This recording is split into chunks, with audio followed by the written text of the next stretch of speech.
आज हम बात करेंगे सुप्रीम कोर्ट द्वारा पोक्सो की उस व्याख्या की जिसके अनुसार चाइल्ड पोर्नोग्राफी देखना, उसके वीडियोस डाउनलोड करना और उसके वीडियोस को अपने पास रखना सभी पोक्सो के दायरे के अंदर आते हैं। बच्चों से संबंधित अश्लील सामग्री चाहे वह ऑनलाइन हो या ऑफलाइन हो, उस पर सुप्रीम कोर्ट ने मंडे को एक बेहद कड़ा रुख अपनाया है। उन्होंने साफ साफ यह कहा है कि ऐसे कंटेंट को देखना, उसे रखना और उसे रिपोर्ट ना करना prevention of children from sexual offences अधिनियम, जिसे हम बहुत फेमसली पोक्सो अधिनियम के रूप में जानते हैं, उसके तहत एक दंडनीय अपराध है। चाहे आपने इसे किसी के साथ में शेयर किया हो या ना किया हो, चाहे आपने इसे प्रसारित किया हो या ना किया हो, अगर कोई ऐसी चीज आपके पास है तो वह दंडनीय अपराध। अगर इसे बिना हटाए या बगैर इसे रिपोर्ट किए अपने पास रखते हैं तो यह माना जाएगा कि आपकी मंशा इसे प्रसारित करने की थी,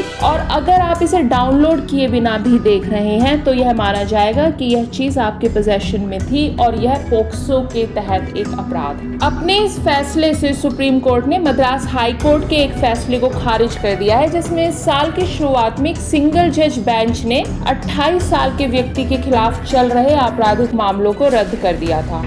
उस व्यक्ति ने अपने फोन पर बच्चों से संबंधित 2 पोर्नोग्राफी वीडियोस डाउनलोड किए थे। सुप्रीम कोर्ट ने यह स्पष्ट किया है कि पोक्सो अधिनियम के तहत ऐसे कंटेंट को देखना या रखना अपराध की श्रेणी में आता है। कोर्ट ने यह भी हाईलाइट किया है कि पोक्सो अधिनियम के तहत सरकारों की यह जिम्मेदारी है कि वो यौन शिक्षा प्रदान करें और इस कानून के बारे में आम जनता के बीच जागरूकता फैलाएं। मुख्य न्यायाधीश DY चंद्रचूड़ और जस्टिस JB पादरीवाला की बेंच थी यह, जिसने पोक्सो अधिनियम की धारा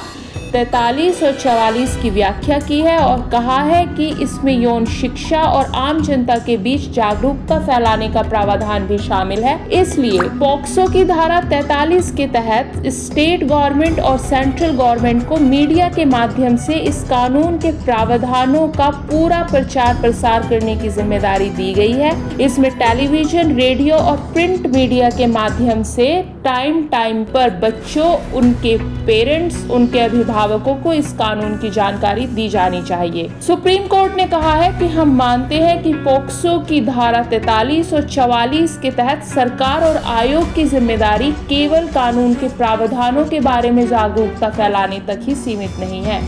कोर्ट ने यह कहा कि चूंकि पोक्सो अधिनियम का एक प्रमुख उद्देश्य बाल यौन शोषण और दुर्व्यवहार के आरोपों को रोकना है, इसलिए सरकार और आयोग की जिम्मेदारी यौन शिक्षा और जागरूकता फैलाने तक भी होनी चाहिए। कोर्ट ने पोक्सो अधिनियम के तहत अपराधों के पीड़ितों, जो कि बच्चे हैं, उनके प्रति एक संवेदनशील दृष्टिकोण अपनाने की भी बात की है। कोर्ट ने कहा है कि हमें एक कंपैशनेट और एक अंडरस्टैंडिंग सोसाइटी बनकर बच्चों को वापस जिंदगी की राह पर लाने में मदद करनी चाहिए, जिससे उनके अंदर सुरक्षा, डिग्निटी और एक आशा की भावना वापस आ सके। उन्होंने कहा है कि पीड़ितों के प्रति सामाजिक दृष्टिकोण में बदलाव लाना, कानून के ढांचे को मजबूत करना और अपराधियों को जिम्मेदार ठहराना पोक्सो अधिनियम के तहत सरकार की जिम्मेदारियों में शामिल है। कोर्ट ने कहा है कि समाज का दृष्टिकोण बदले बिना पीड़ितों को सुरक्षा और डिग्निटी की भावना दिलाना बेहद मुश्किल होगा।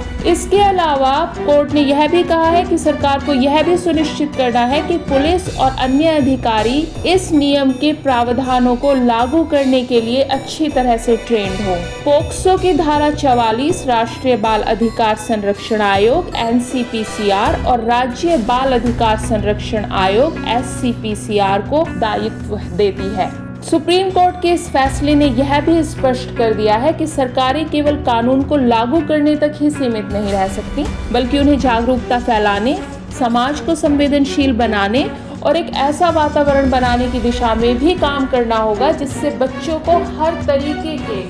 सेक्सुअल ऑफेंस से बचाया जा सके, उनकी सुरक्षा की जा सके, और अगर ऐसी घटना किसी बच्चे के साथ दुर्भाग्यवश हो जाती है तो उसके प्रति समाज में कोई दुर्भावना ना हो और उसे वापस अपनी जिंदगी एक डिग्निफाइड तरीके से जीने का मौका दोबारा मिले।